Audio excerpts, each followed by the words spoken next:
Em Atos, nós lemos tantas descrições sobre esse discípulo, Pedro, e todos os demais discípulos, como eles foram capazes de morrer por Cristo. Tiago foi morto ao fio da espada. Outro foi despedaçado por 2 cavalos. Outro foi morto a flechadas. O próprio apóstolo Pedro, ele foi crucificado de cabeça para baixo, porque ele disse: eu não sou digno de morrer como meu Senhor. O único apóstolo que não foi martirizado foi João. E a tradição diz o seguinte, que eles jogaram João num caldeirão de óleo fervendo. Mas ele não morreu, irmãos. Então eles o exilaram na ilha de Patmos. João foi o único que ficou velhinho e morreu exilado, porque não conseguiram matar João. Eu queria ler para vocês de um outro livro aqui que é maravilhoso, a Patrística. A história dos padres apostólicos, os pais apostólicos. Temos aqui Clemente Romano, Inácio de Antioquia, Policarpo de Esmirna, o pastor de Hermas, Pápias. Então são as cartas aqui. E essa foi uma carta escrita para a igreja de Esmirna, sobre a igreja de Esmirna. Vou ler aqui a introdução. Diz aqui: a igreja de Deus que vive como estrangeira. Quantos aqui são estrangeiros? Né? A nossa pátria está lá no céu, irmãos. Vive como estrangeira em Esmirna, para a igreja de Deus que vive como estrangeira em Filomélio, e para todas as comunidades da Santa Igreja Católica. Irmãos, naquela época não tinha igreja protestante. Glória a Deus, aleluia. Vamos aprender dos nossos pais. Que vivem como estrangeiras em todos os lugares. Que a misericórdia, a paz e o amor de Deus e de nosso Senhor Jesus Cristo sejam abundantes. Numa sexta-feira, pela hora da ceia, guardas e cavaleiros, armados como de costume, tomaram consigo o escravo e partiram, como se estivessem perseguindo um bandido. Chegando pela meia-noite, encontraram-o deitado num pequeno quarto do piso superior. Ele podia ainda fugir daí para outro lugar, mas não quis e disse: seja feita a vontade de Deus. Ouvindo que tinham chegado, ele desceu e conversou com eles, que ficaram espantados com a sua idade veneranda, com a sua calma e com tanta preocupação por capturar um homem tão velho. Ele imediatamente mandou que lhes dessem de comer e beber à vontade, e pediu que lhe concedessem 1 hora para rezar tranquilamente. E lhe concederam. Então ele, de pé, começou a orar, tão repleto da graça de Deus, que por 2 horas ninguém pôde interrompê-lo. Os que o ouviam ficaram espantados e muitos se arrependeram de ter vindo prender um velho tão santo. Quando por fim terminou de orar, lembrou-se de todos aqueles que tinha conhecido, pequenos e grandes, ilustres ou obscuros, e de toda a igreja espalhada por toda a terra. Chegando a hora de partir, fizeram-no montar sobre um jumento e o levaram para a cidade. Era o dia do grande sábado. Herodes, o chefe da polícia, e seu pai Nicetas foram até ele.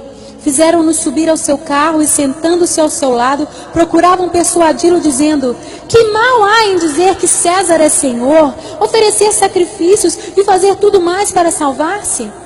De início, ele nada respondeu. Como insistissem, ele falou: não farei o que vós estáis me aconselhando. Não conseguindo persuadi-lo, lançaram-lhe todo tipo de injúrias e o fizeram descer do carro tão apressadamente que ele se feriu na parte da frente da perna.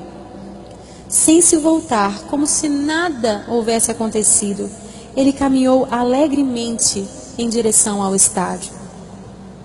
Aí, o tumulto era tão grande que ninguém conseguia escutar ninguém. Quando Policarpo entrou no estádio, veio do céu uma voz dizendo: "Sê forte, Policarpo, sê homem." Ninguém viu quem tinha falado, mas alguns dos nossos que estavam presentes ouviram a voz. Finalmente o fizeram entrar. E quando souberam que Policarpo fora preso, levantou-se grande tumulto. Levado até o procônsul, este lhe perguntou se ele era Policarpo. Respondeu que sim. E o procônsul procurava fazê-lo renegar, dizendo: "Pensa na tua idade e tudo mais que se costuma dizer, como: jura pela fortuna de César, muda teu modo de pensar e dize: abaixo os ateus." Policarpo, contudo, olhava severamente toda a multidão de pagãos cruéis no estádio. Fez um gesto para ela com a mão, suspirou, elevou os olhos e disse: "Abaixo os ateus!" O chefe da polícia insistia: "Jura e eu te liberto! Amaldiçoa o Cristo!" Policarpo respondeu: "Eu o sirvo há 86 anos e ele não me fez nenhum mal. Como poderia blasfemar o meu rei que me salvou?" Ele continuava a insistir, dizendo: "Jura pela fortuna de César."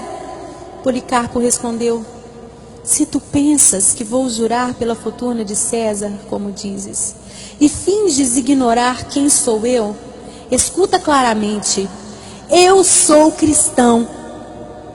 Se queres aprender a doutrina do cristianismo, concede-me um dia e escuta." O procônsul respondeu: "Convence o povo." Policarpo replicou: "A ti eu considero digno de escutar a explicação. Com efeito, aprendemos a tratar as autoridades e os poderes estabelecidos por Deus com o respeito devido, contanto que isso não nos prejudique. Quanto a esses outros, eu não os considero dignos para me defender diante deles." O procônsul disse: "Eu tenho feras e te entregarei a elas se não mudares de ideia." Ele disse: "Pode chamá-las. Para nós é impossível mudar de ideia, a fim de passar do melhor para o pior. Mas é bom mudar, passar do mal à justiça." O procônsul insistiu: "Já que desprezas as feras, eu te farei queimar no fogo se não mudares de ideia." Policarpo respondeu-lhe: "Tu me ameaças com um fogo que queima por um momento e pouco depois se apaga.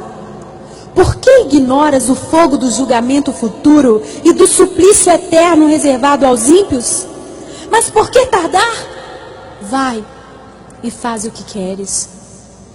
Dizendo isso e tantas outras coisas, ele permanecia cheio de força e alegria, e seu rosto estava repleto de graça. Ele não só se deixou abater pelas ameaças que lhe eram dirigidas, não se deixou, mas o próprio procônsul ficou estupefato e mandou seu arauto ao meio do estádio para anunciar 3 vezes: "Policarpo se declarou cristão! Policarpo se declarou cristão! Policarpo se declarou cristão!" A essas palavras do arauto, toda a multidão de pagãos e judeus, moradores de Esmirna, com furor incontido, começou a gritar: "Eis o mestre da Ásia, o pai dos cristãos, o destruidor dos nossos deuses. É ele quem ensina muita gente a não sacrificar e a não adorar." Dizendo isso, gritavam e pediam ao asiarca Filipe que lançasse um leão contra Policarpo. Este respondeu que não lhe era lícito, pois os combates de feras já haviam terminado. Então, unânimes, começaram a gritar que Policarpo fosse queimado vivo. Devia cumprir-se a visão que lhe fora mostrada. Enquanto orava, ele tinha visto o travesseiro pegando fogo. E ele dissera profeticamente aos fiéis que estavam com ele: "Devo ser queimado vivo." Então as coisas caminharam rapidamente, mais depressa do que dizê-las. Imediatamente a multidão começou a recolher lenha e feixes tirados das oficinas e termas. Sobretudo os judeus se deram a isso com mais zelo, segundo o costume deles. E quando a pira ficou pronta, o próprio Policarpo se despiu, desamarrou o cinto e ele mesmo tirou o calçado. Ele nunca fizeram isso antes, porque sempre cada um dos fiéis se apressava a ser o primeiro a tocar-lhe o corpo. Mesmo antes do martírio, ele já fora constantemente venerado. Imediatamente, colocaram em torno dele o material preparado para a pira. Como queriam pegá-lo, ele disse: deixai assim. Aquele que me concede força para suportar o fogo, dar-me-á força para permanecer imóvel na fogueira, também sem a proteção de vossos pregos.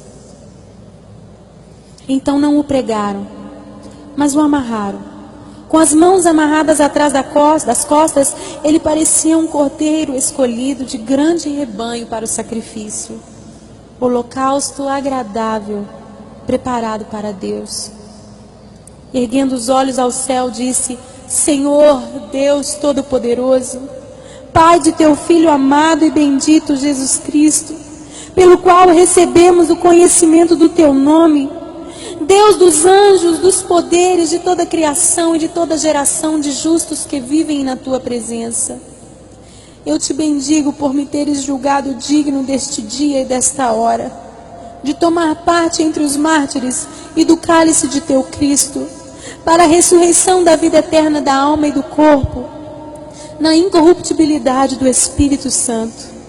Com eles possa eu hoje ser admitido à tua presença, como sacrifício gordo e agradável, como tu preparaste e manifestaste de antemão, e como realizaste, ó Deus, sem mentira e veraz. Por isso e por todas as outras coisas eu te louvo, te bendigo, te glorifico, pelo eterno e celestial sacerdote Jesus Cristo, teu Filho amado, pelo qual seja dada glória a ti, com ele e o Espírito, agora e pelos séculos futuros. Amém. Quando ele ergueu o seu amém e terminou sua oração, os homens da pira acenderam o fogo. Grande chama brilhou e nós vimos o prodígio, nós a quem foi dado ver e quem fomos preservados para anunciar esses acontecimentos a outros. O fogo fez uma espécie de abóbada, como vela de navio inflada pelo vento, e envolveu como parede o corpo do Marte. Ele estava no meio, não como carne que queima, mas como pão que assa, como ouro ou prata brilhando na fornalha. Sentimos então um perfume, semelhante à baforada de incenso, ou a outro aroma precioso. Por fim, vendo que o fogo não podia consumir o seu corpo, os ímpios ordenaram ao carrasco que fosse dar o golpe de misericórdia com o punhal. Feito isso, jorrou tanto sangue que apagou o fogo. Toda a multidão admirou-se de ver tão grande diferença entre os incrédulos e os eleitos. Entre estes, o admirável Marte Policarpo, que foi em nossos dias mestre apostólico e profético, bispo da igreja de Esmirna. Toda palavra que saiu de sua boca se cumpriu e se cumprirá.